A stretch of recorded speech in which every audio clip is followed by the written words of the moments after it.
All right, ladies and gentlemen, thank you for coming. I'm going to call to order the meeting of the Mulberry City Council for Thursday, April 16th, 2026. We're going to get started, but with an invocation and a pledge, and Councilman Ingram's going to lead us in our invocation. Everybody could bow with us, please. Dear Father, thank you for bringing us all together here. Let us stay vigilant, pragmatic, and guided by the right decisions on behalf of the city. Let's always be neighbors to one another, be respectful of one another, have good conversation, and know that we're doing this for one another. In the name we pray, amen. Amen. Amen. If we could join me in the Pledge of Allegiance. I pledge allegiance to the flag of the United States of America and to the republic for which it stands, one nation, under God, indivisible, with liberty and justice for all. All right, I'm going to go ahead and call the roll as we do. We're going to go in the order of the district. I'm going to start with District 1, Councilman Tim Sullivan, President. District 2, Michael Coca, that's me. District 3, Councilman Kyle Shield. District 4, Mayor Pro Tem Michael Rudnick, President. And then District 5, Councilman Doug Ingram, President. All right, Madam Clerk, if you can notate, we have 4 out of the 5 councilmen. We do have a quorum this evening. All right, that will bring us to item E. First thing I'll say, I see a lot of familiar faces out there, but if this is your first meeting, we do have copies of the agenda up on the podium so you guys can follow along with us. Feel free to grab one of those. We also are going to have a public comment period, and when we get to that public comment period, there's a notepad up there. We just ask you write your full name so that we know who you are at that point. I also feel compelled to address, obviously, as I released in my statement, that we have had for the last 2 years, we have been dealing with the county's lawsuits, dealing with them attempting to stop the referendum by joining up with some private citizens and arguing against the referendum, to stop our council election, and then ultimately to dissolve the city in itself. The council up here has made the executive decision that we are going to start the process of amending the charter. Just because at the end of the day, the reality is that we are tired of wasting our financial resources as well as the financial resources of everyone else that lives in the county. I think everybody's sick of hearing about this. I think everybody's sick of hearing about the legal fight between Mulberry and the county. And so we made the executive decision that we are just going to put it to bed once and for all. And so we've asked our attorney to draft language and proposals for the charter that would ultimately completely dissolve the county's case against the city for the charter. Now, upon kind of doing this gesture and receiving word that we were going to do this, the county has since filed a motion to combine that case with another case so that the litigation will try to live on. To me, Michael's opinion is that that's a confession that they knew that this was going to end the litigation against the city and the charter. And so we are in a situation now where we are evaluating that new motion and what it means to combine the case for the charter as well as Senate Bill 138. Senate Bill 138 is a case that's filed again against the state, arguing about some of the transition statute issues. It seems like it never ends. It seems like it keeps going. But I want you to know that this council, on behalf of myself, my fellow council members, we're committed, no matter what that charter says, to the ideals that this city was founded on. And it's going to be imperative that we continue to elect people to this council that stand by those same ideals. And so we have started that process. We'll have the first and second reads at our first meeting and second meeting. I want to commend my fellow council members for their courage politically to do what they knew was the right thing to do, to at least put the charter case to bed so we can move on, focus on this city, focus on the rezonings and the whole purpose that the city was created in the first place. And I thank you as the public for your comments, your support through this entire process has been unwavering. And so we very much appreciate that. And so I just wanted to lead with that and say that we have started that process. Those hearings will be coming up here shortly. And we look forward to continuing to be the bigger person and moving on and making this city everything that we dream that it can be. That's all I have for the mayor's opening comments. Would any of the council like to make an opening comment? Yeah, yeah, kind of like the second, what you had said. Ultimately, to me, creating Mulberry to slow and control growth was the paramount reason for the city. The fact that they threw in no property taxes was a bit of a bonus. I know when I campaigned, a lot of people asked me about that, and I explained the charter says you can have a referendum and you can vote and create a sales tax, which means there's no such thing as it'll never happen. It was always a possibility, but the primary factor is growth. And in the process, if our charter's wrong, if should we have lost, they want to dissolve the city, which would just open up growth everywhere. You can see it all in our town where high density is being proposed on the borders of Mulberry. There's 74 townhouses at Thompson Mill and Ridge Road, which is, it's a podunk intersection. There's not much there at all, but they want to do that sort of stuff on our borders. So to me, keeping the city is paramount. We can change the charter, and we've all pledged we will not vote for taxes. If the citizens want it one day, if you want Parks and Rec, if you want more services that require that, then that's something for the citizens to come forward with us, not something we intend to ever do. Thank you, Councilman. Anyone else? Yeah, I have the same sentiments. I put out a public statement. I remain committed to the principles that the city was founded, which was no property taxes, limited government, and having the public have as much say as possible in what goes on within the city. I remain committed to that throughout my term or terms, whatever that might look like.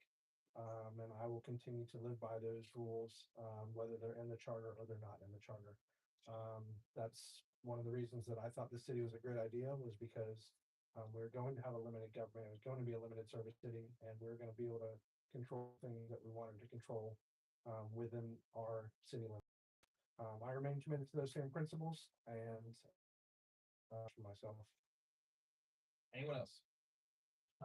Mr. Mayor, I think one of the things that as we talk across the various districts, we find that people are just exhausted.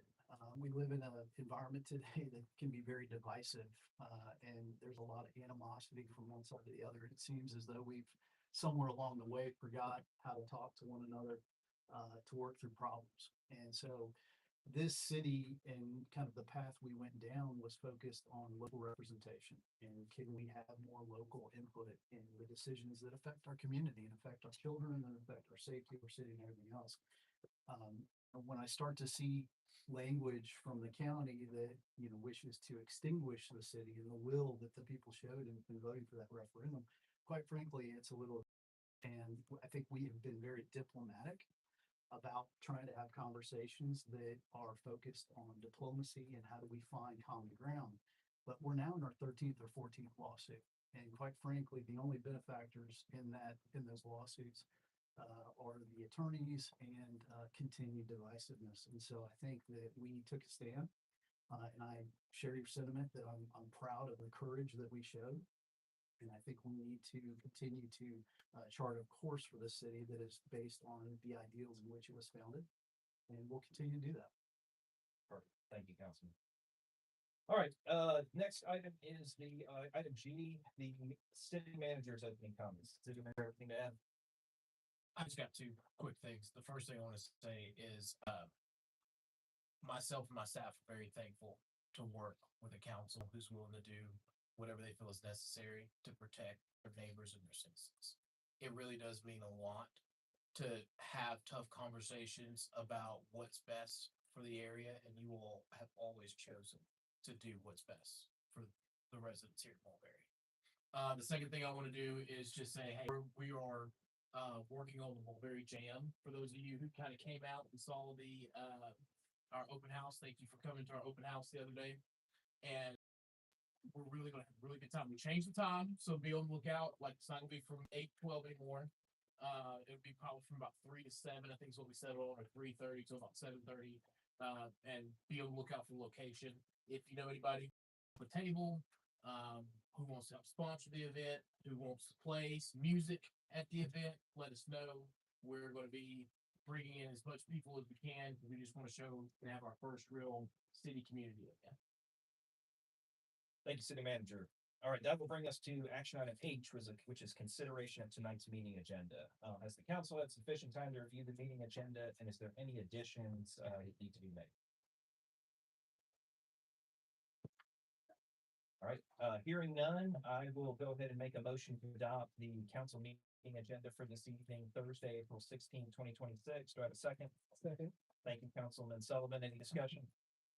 Hearing none, I'll call a vote. All in favor? All opposed? All right, vote for the meeting agenda for this meeting is hereby adopted. That brings us to action item I, consideration of the April 2nd, 2026 minutes. Is there any changes or amendments to the April 2nd minutes? Someone with question, sure, I'm gonna thank you for the, that's fine. Sure.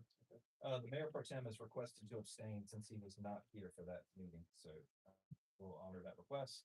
Any from the remaining councils, any other changes? Okay. Hearing none, then I'll make a motion with one abstention. Oh, I'm sorry. I'll make a motion to adopt the Mulberry City Council meeting agenda, meeting minutes for Thursday, April 2nd. Do I have a second? Second. Thank you, Councilman Ingram. Any other discussion? Hearing none, I'll call a vote. All in favor? All opposed? All right, by a vote of 3 with one abstention, the meeting minutes for April 2nd, 2026 are hereby adopted.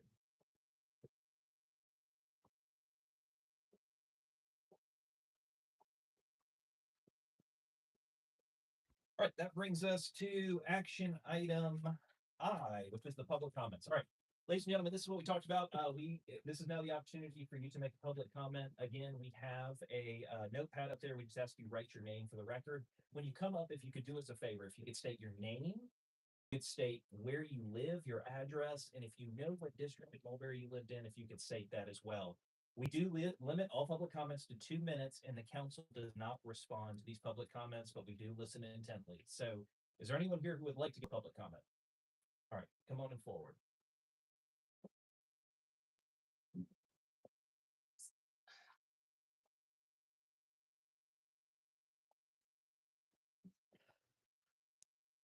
My name is Kirsten Schul. I'm a 24-year resident of Mulberry. I live off at Tuckle Road. I'm in Tim Sullivan District 1's district, and I'm here tonight to speak on my concern regarding the appointment of the steering committee of the city of Mulberry.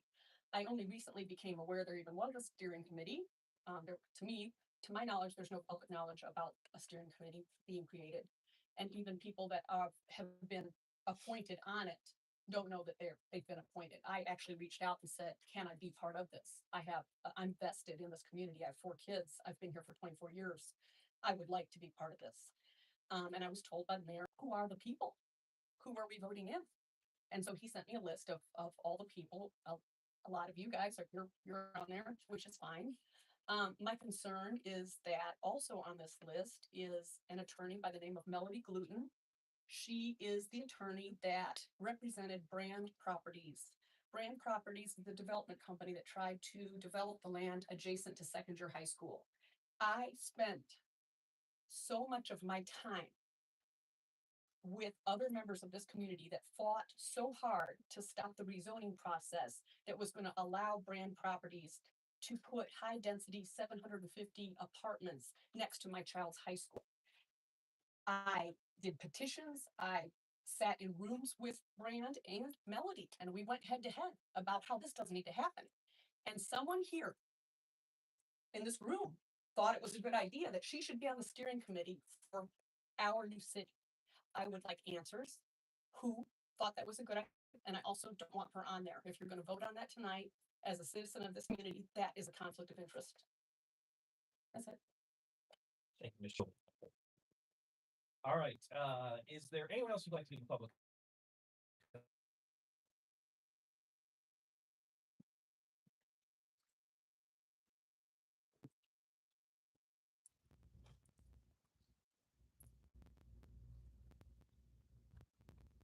Good evening. Good evening.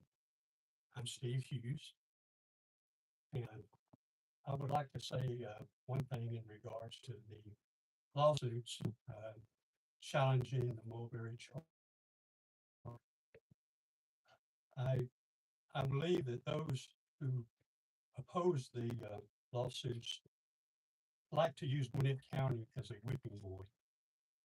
But I want to point out that for 10 years before SB 333 was drafted, there was a problem that was known with the city-like form of government. It was incorporated a city of Peachtree Corners in their charter. And in 2018, they commissioned a study from the University of Georgia, Carl Vinson Institute, and analyzed the charter. And the recommendation from the Institute, Peachtree Corners, was that, you need to amend the charter, which is what they did. And yet, the members of the Gwinnett delegation that drafted the Mulberry Charter were aware of this on February 6, 2024. And in the House committee, they were warned about the problem with it, yet they chose to do it anyway.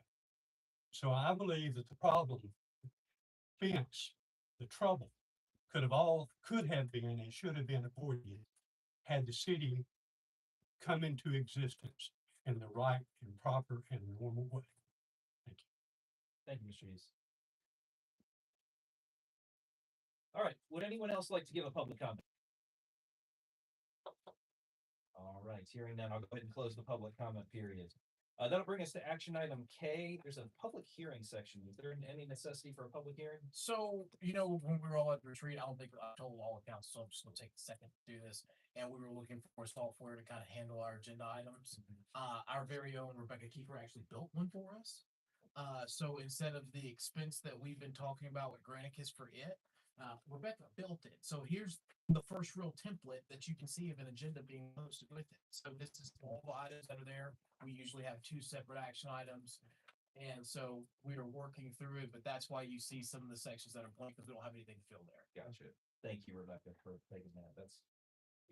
Appreciate that. All right, then we're gonna skip over since there's no public hearings tonight. I presume discussion items is the same way, correct? Yes, sir. Okay, so we have no discussion items under L. Bring us section M, which is the first reads, which we don't have any. So we'll proceed right through to the N, which is the second reads. The first one is ordinance 2025-09-152. Oh, good. Miss Kiefer, who does it all. She's gonna present it too. And apparently codes too. That's right. All right, good evening. These text amendments represent kind of a comprehensive Oh. order. You're 57. Did I? Can We skipped. skip? So ordinance, just to be clear, NA ordinance 2025-09-152, adopt the municipal court rules and regulations.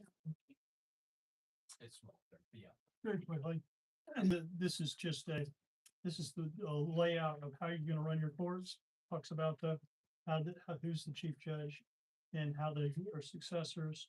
It gives the person, the sessions.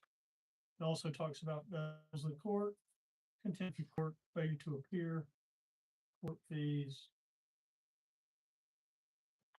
and the fines, the sentences, and the appeals. It also has the bail the process in there for bail. And it's a standard template of how municipal courts are run. There's nothing special about this. This is vanilla. You'll find the same thing in basically every municipal court that just outlines how you do it. And you need a process, and we'd ask you to go ahead and up that. I do want to add that read back in October, November of last year. This is in addition to what we already have in the books for our municipal court, which we've been running up under.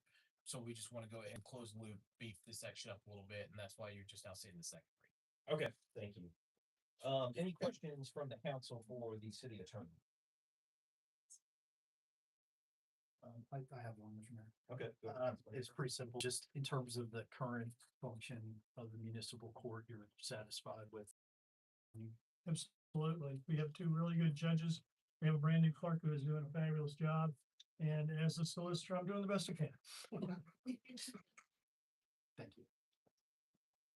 Thank you, Councilman. All right, then at this time, I'll entertain a motion on this. Make a motion to adopt ordinance 2025 152, municipal court rules and regulations for the city of Mulberry. All right, we have a motion from the mayor for Penn. Do I have a second? Second. Thank you, Councilman Sullivan. Any other discussion about these items? Hearing none, I'll call the vote. All in favor? All opposed? All right, by a vote of 4, ordinance 2025-09-152 is hereby adopted.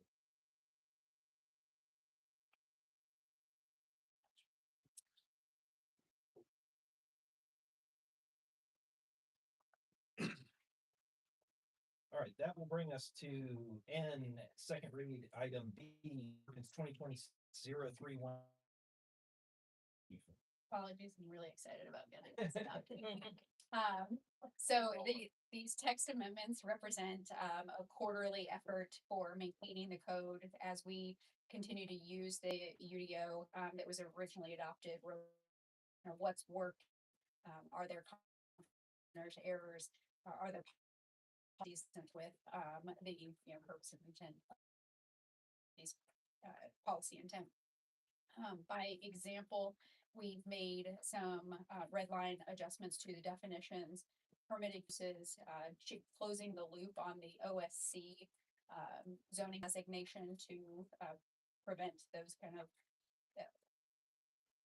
considerations of open space that might not be true open space, design standards, common development, and the guarantees and surety sections. This item was first read in a public hearing held before City Council on March 5th of this year. And it was recommended for approval by City Council, Planning Commission. And the item was originally on the agenda on the March 19th City Council agenda and was postponed to this meeting. So it is before you tonight for a second read as well as adoption. And we've already had a public hearing on this. We correct? Okay, thank you. Is there any questions regarding text amendments for Ms. Kiefer?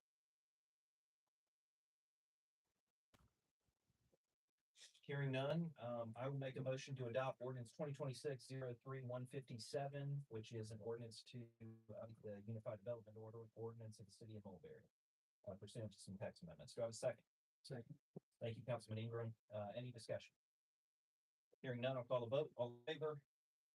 All opposed? All right, by a vote of 4, ordinance 2026-03157 hereby adopted.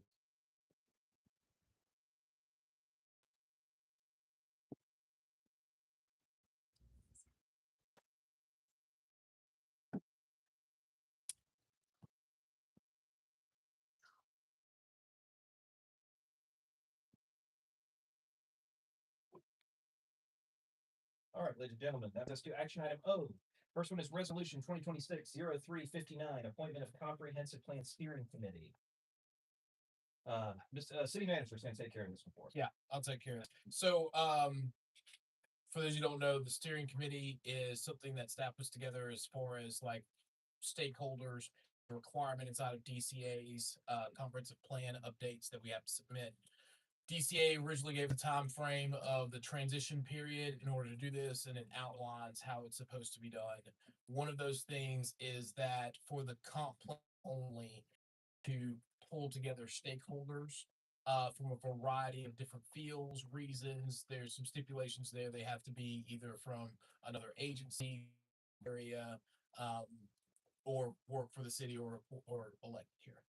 The methodology behind this was we think that the best way to move forward was to bring in individuals who had not only been pro Mulberry, either against Mulberry, or to a certain degree represent a certain field. We have people in here, and I'm just going to use you all as an example.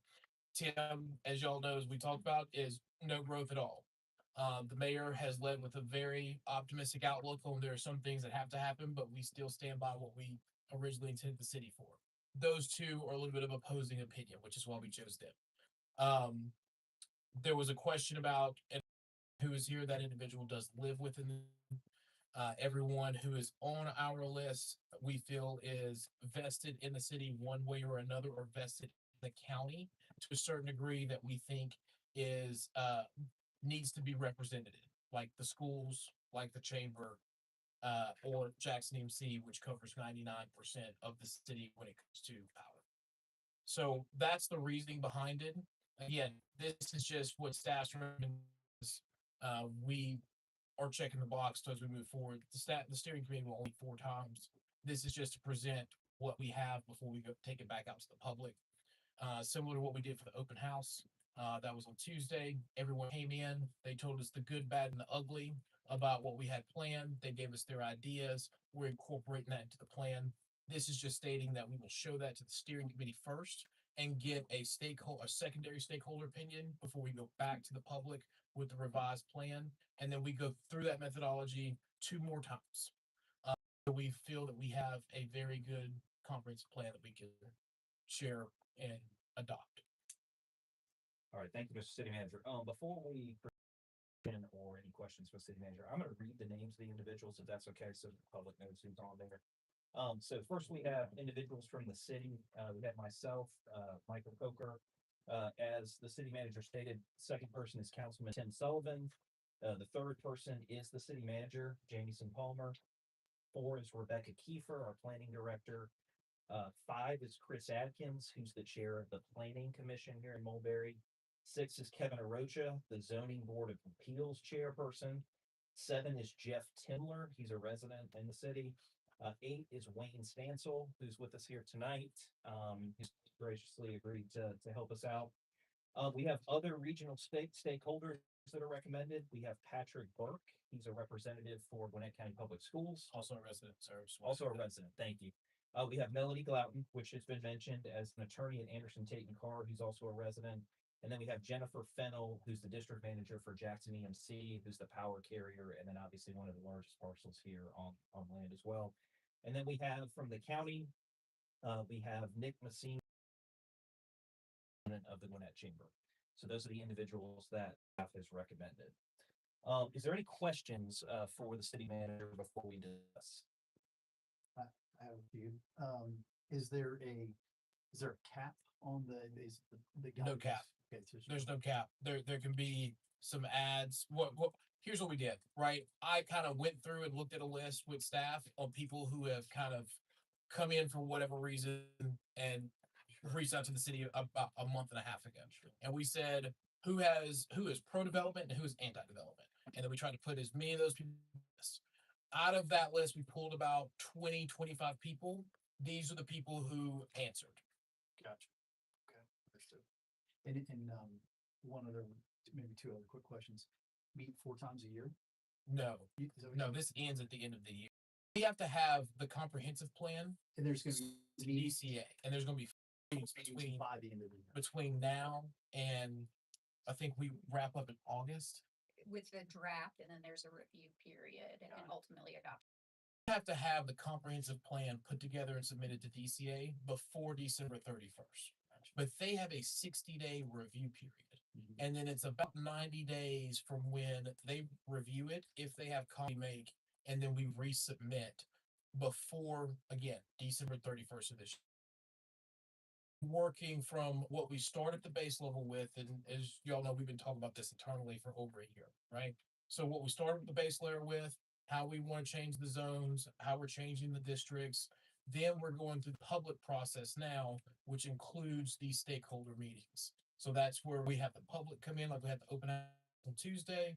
That's where we're required to put together a steering committee. Again, like I said Tuesday, staff is agnostic on all of this. If you all want to add other people to the list, we can do that. If you want to substitute people on the list, we can do that.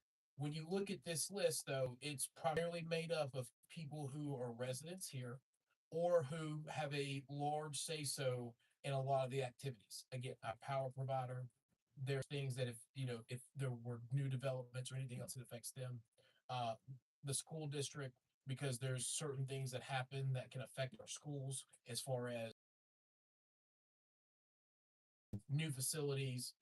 Patrick's been very good. He lives literally within a walking distance from here. Yeah. He's come over multiple times and just kind of wanted to talk about things that we can do to kind of help the schools and plan for things in the future to better benefit the schools. So that's why we asked him.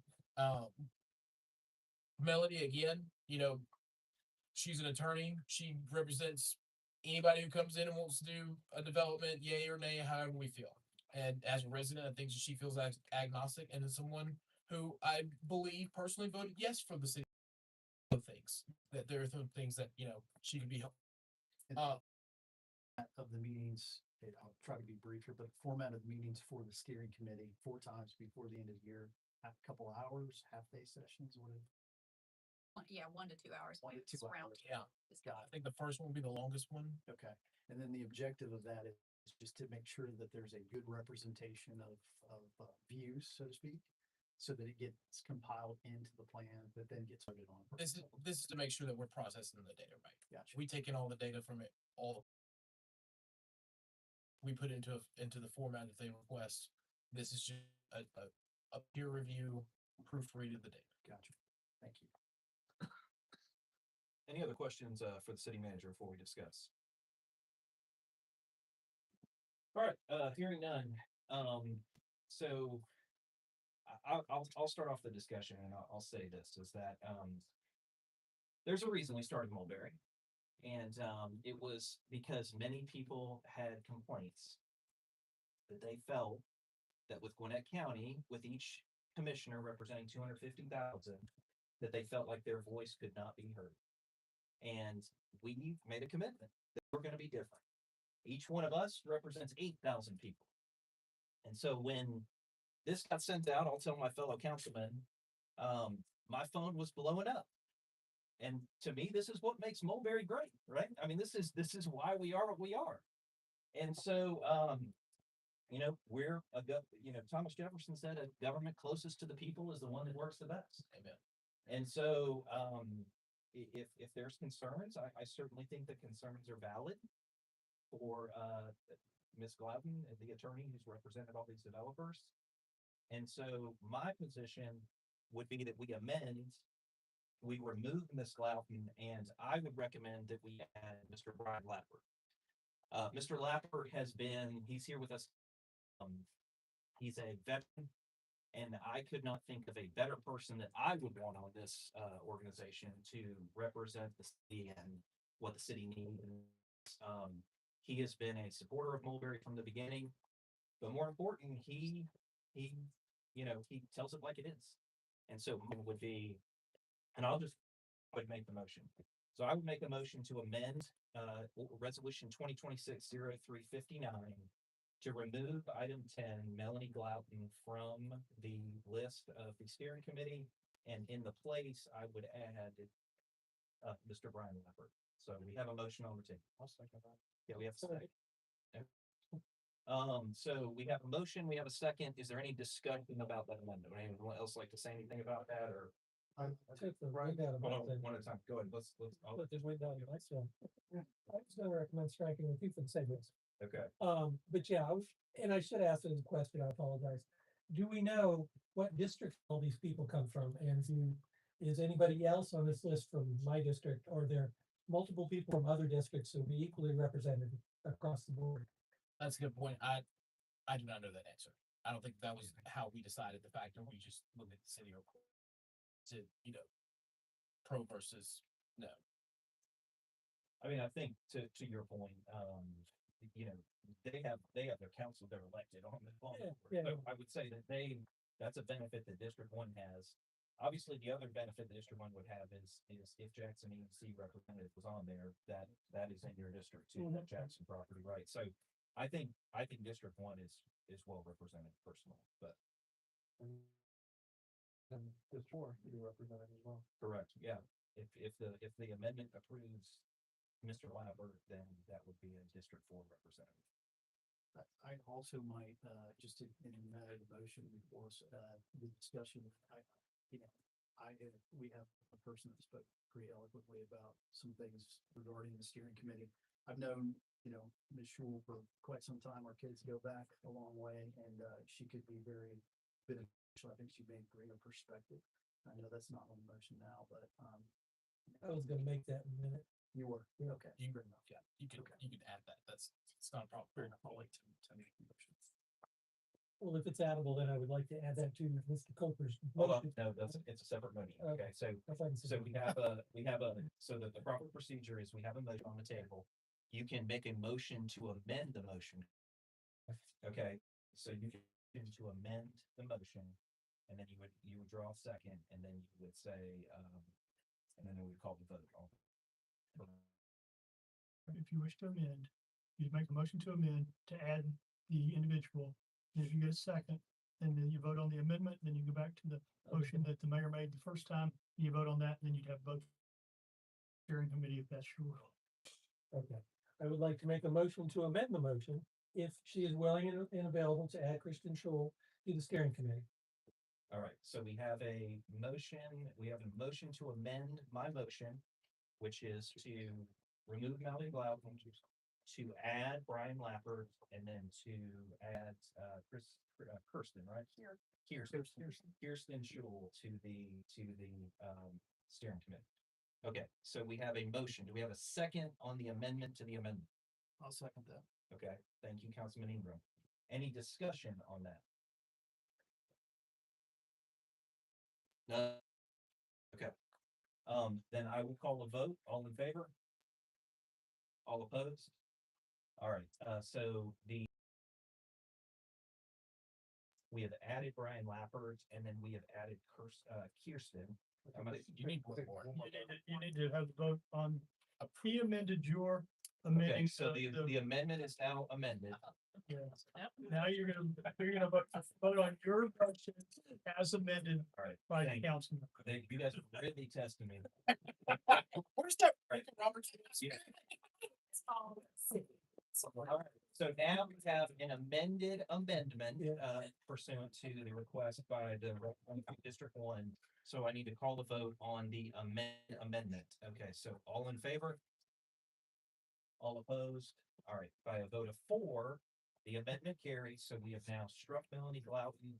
We have added Brian Lappert, and then we've added Ms. Schul. And then is there any other do I have a motion to adopt resolution 2026-0359 as amended? Okay, we have, the mayor pro tem has made the motion. Do I have a second? Second. Councilman Sullivan. Any other discussions? All right, hearing none, I'll call the vote. All in favor? All opposed? All right, by a vote of 4, the resolution 2026-0359 as amended is hereby adopted. Did I do that correctly? Yes, sir. All right. My law school teachers would be so proud. All right.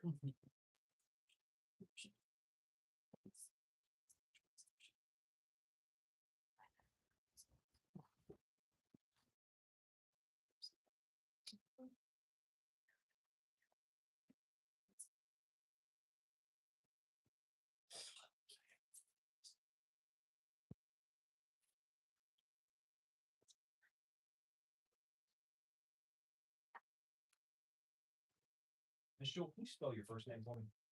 K-I-E-R-S-T-E-N Thank you. And then last name? is S-C-H-E-U-L-E. S-C-H-E-U-L-E. Thank you.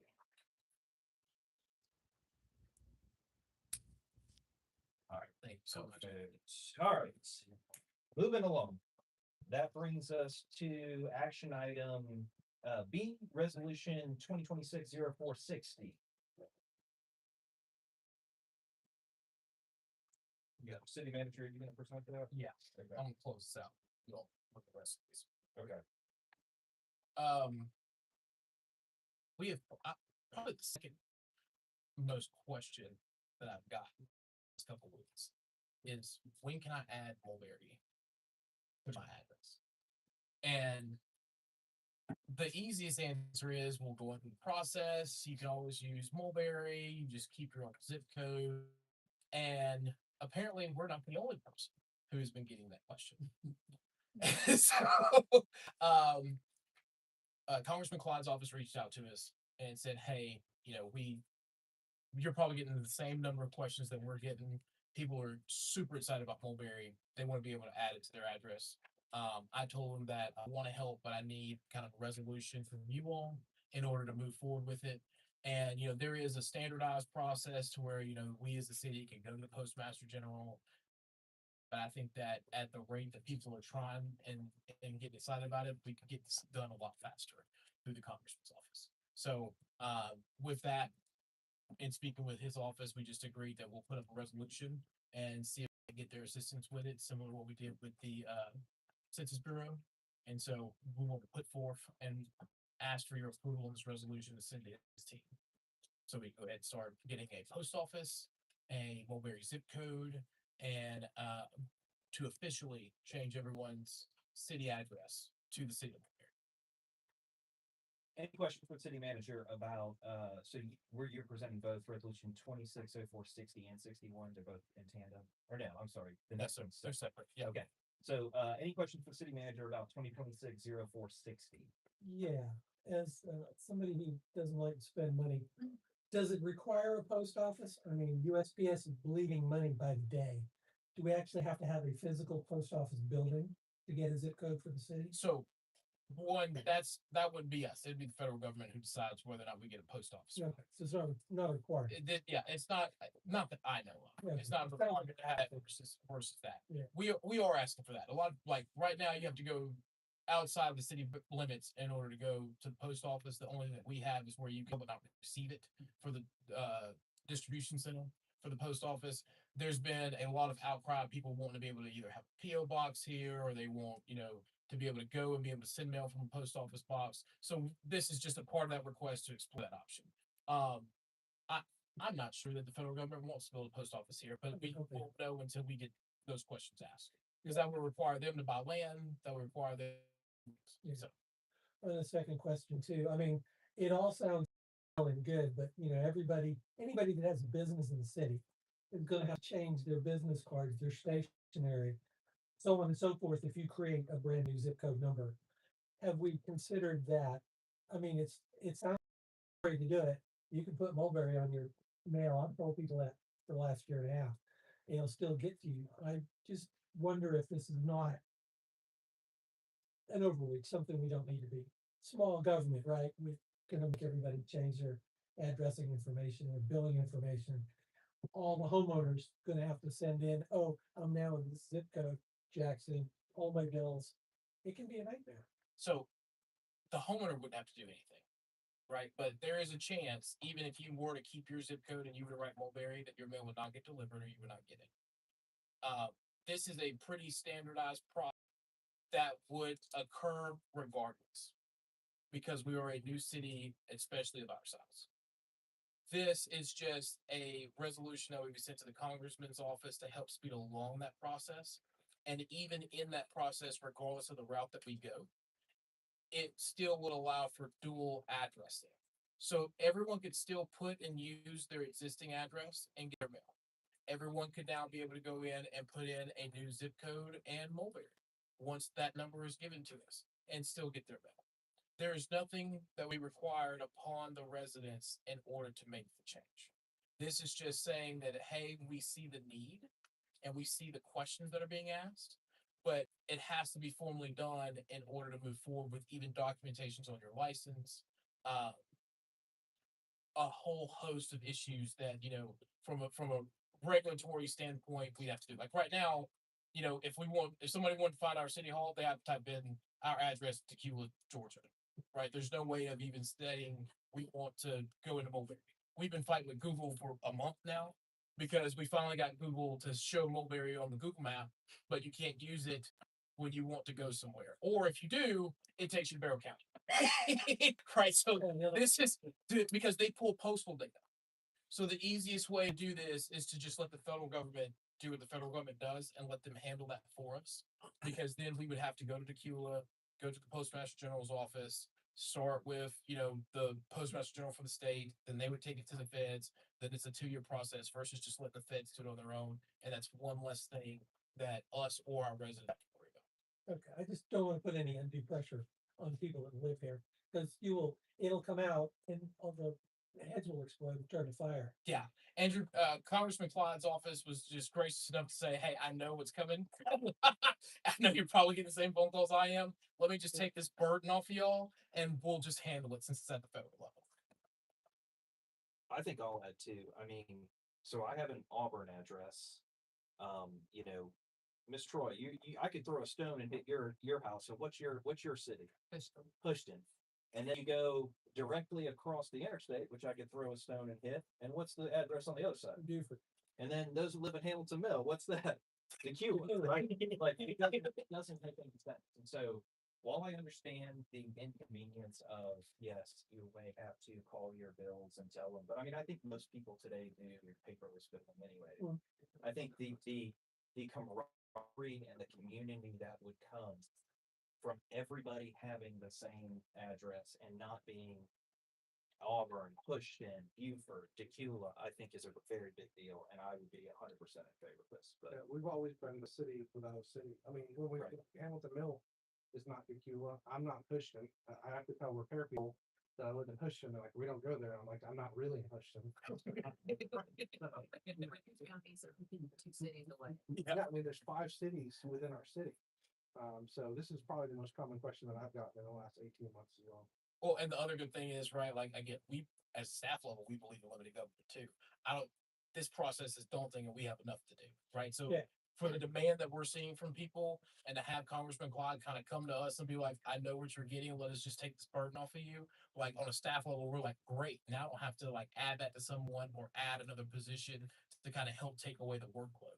So Well, like you say, it would have happened eventually anyway. it would happen eventually anyway. And I think too, I mean, obviously this says that it gives them the option if they want to build a post office here. I mean, I have to drive all the way to downtown Auburn to go to my local post office. So if I'm on vacation and they hold my mail, I have to drive. I'm nowhere near downtown Auburn. Yeah. And I gotta drive to downtown Auburn. So I would not be opposed. It's not, the federal government's got bigger budgetary. Yeah. You know, that's to me is not a reason to not move forward on this, but that's my 2 cents. And then we'll buy later, hey. What's, just excellent. I'm so happy that the Congressman Clyde's office offered, right? Because I think it has been a very common thing. And I also think that there's a certain, pride that many of us, most of us hopefully share in the city and wanting to kind of wear that badge, wherever we go. And so it is a little kind of crisis of, are we Auburn, are we Houston, where are we? So that's great. Is there any, has there been any discussion of timeline? from So- Clyde's office? A little bit, but not much. Okay. Right. So I will just use what we did with the census to kind of compare them. For us to do this, just like the Census Bureau, it's a 2-year process. I believe that this is probably something that could be handled within the next year or so. Okay. And so it just speeds that time frame up, having someone at the federal level to kind of assist with this. So I would say, conservatively 2 years is what Sure. it would be if we did it. But realistically, it may be something more like a year. Gotcha. And also too, I mean, Congressman Clyde's already been very good population letter, and I mean, he serves on the appropriations committee, so I think, yeah, so. Any other questions for the city manager? We take a motion on this. All right, I'm gonna make the motion, to adopt resolution 2026-0460, for, requesting that, Ranger Clyde in the Pines District. I request the U.S. Postal Service to create a post office, in the city of Mulberry as a postal zip code. Do I have a second? Second. Thank you, Councilman Ingram. Any other discussion about this? All right, hearing none, I'll call a vote. All in favor? All opposed? All right, by a vote of 4, resolution 2026-0460 is hereby adopted. That will bring us to action item C, resolution 2026-0461, to authorize membership in the Georgia Municipal Association Workers' Compensation Self-Insurance Fund. So we're growing. This is one of those things that we just got to do as part of policy, right? Is to add in the work comp thing. We need to have authorization from the mayor to sign this and send it back to GMA to in effect, start our workers' comp, our insurance policy. Any questions for the city manager about the workers' comp policy through GMA? Comfortable with the cost on So we budgeted 180,000 or so for general liability, and then 18,000 for workers' comp.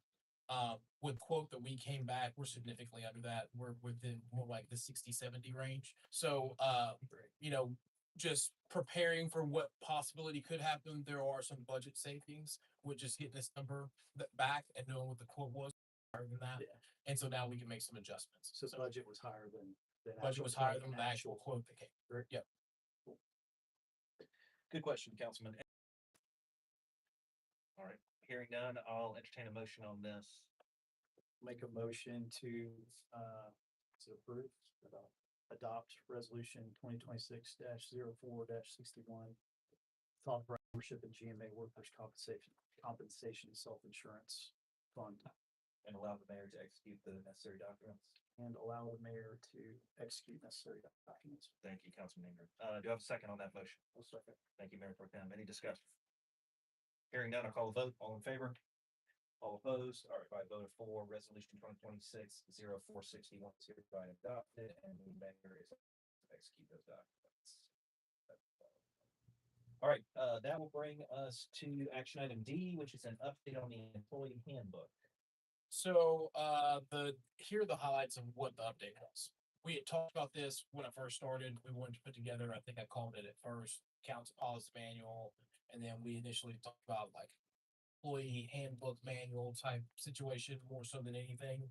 And we added a board policy. We updated I think we started with it having a section about, $1,000 in capital expenditures to like, I think it was $499, and then it went to 10,000 or something like that in the original policy. When we went through the audit, one of the things that the auditors wanted to do was they felt that was a little bit low. So we adjusted it. We kept 1,000 to 499, and then added a provision inside of it. And then we did everything else that we did in provision as far as 3 quotes, and did it for, or 1 quote and approval versus at 5,000 to 9,000. And so we just added a section there. Then there's a section that we added about keeping PTO, what our employee benefits are listed as. Is that it? I think that's all we added to it. Yeah, and so we just want to continue to update the policy manual as a whole and show what our listed benefits are. You'll probably see something else pretty soon because we got an added retirement. And so once we finish working with GMA or GMAPS or whoever it is about our retirement benefits, things of that nature, then we'll update it again. We're ready for what the update is now to present to you all to ask for your approval and blessing to move forward with it. Any questions for the city manager about the updates to the employee manual? All right, I will say one thing. I'd like to recognize Miss Kelly Cash. She is one of the hardest working people in the city. She does a lot for the HR and employment here. This is her work, all 40 something pages of it. Yeah, with help, but yeah. So Kelly, thank you for all you do for the city. Absolutely. Okay, if there's no other questions, I'll entertain a motion on this. I'll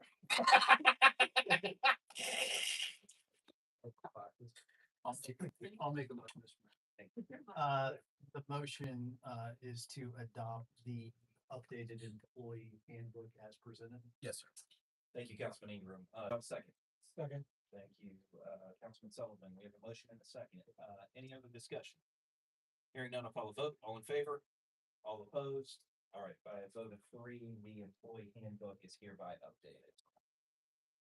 By a vote of 4. Thank you, Mayor Pro Tem. So I want to add something real quick. We have a running joke in the office. Yeah, I am. Kelly has become my de facto Marco Rubio because every time I can remember somebody else take a new title, Kelly gets it. And so we're very thankful. I'm very thankful for all the hard work that Kelly does for us.